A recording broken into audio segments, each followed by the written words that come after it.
Le secrétaire général du CONIT, Conseil national des importateurs, transit et exportateurs, a fait un point de presse ce lundi au siège de la dite organisation située dans le 4e arrondissement d'Oundjamena. Un extrait de Mahamat Nour Bakar. Aujourd'hui, constatant que le gouvernement du Tchad et les Tchadiens dans leur ensemble sont occupés avec le dialogue national inclusif, ces acolytes se sont entendus avec la Direction générale des douanes DG2 du Cameroun pour relancer leur attaque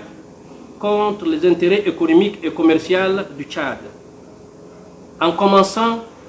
par des surtaxes bizarres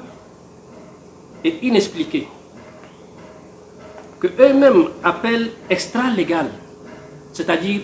pas légales, sur toutes les importations et exportations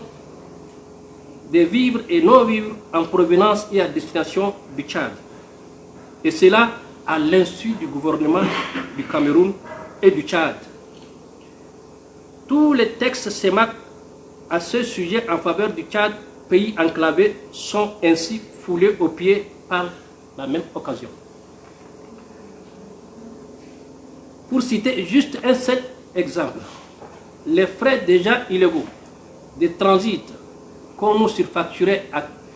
35 000 francs CFA contre notre gré par conteneur partant pourtant en transit sont rendus aujourd'hui dans le dit projet du complot économique contre le Tchad à plus de 500 000 francs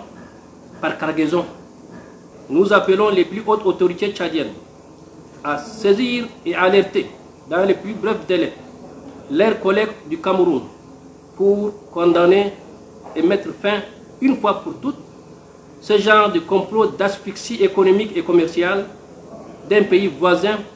ami et frère que le Tchad. Au niveau du CONIT, avons déjà commencé à étudier et réfléchir sur les potentialités de l'abandon pour pur et simple, je répète, à étudier et réfléchir sur les possibilités de l'abandon pur et simple du port problématique de Douala au profit du port du Soudan et du Bénin.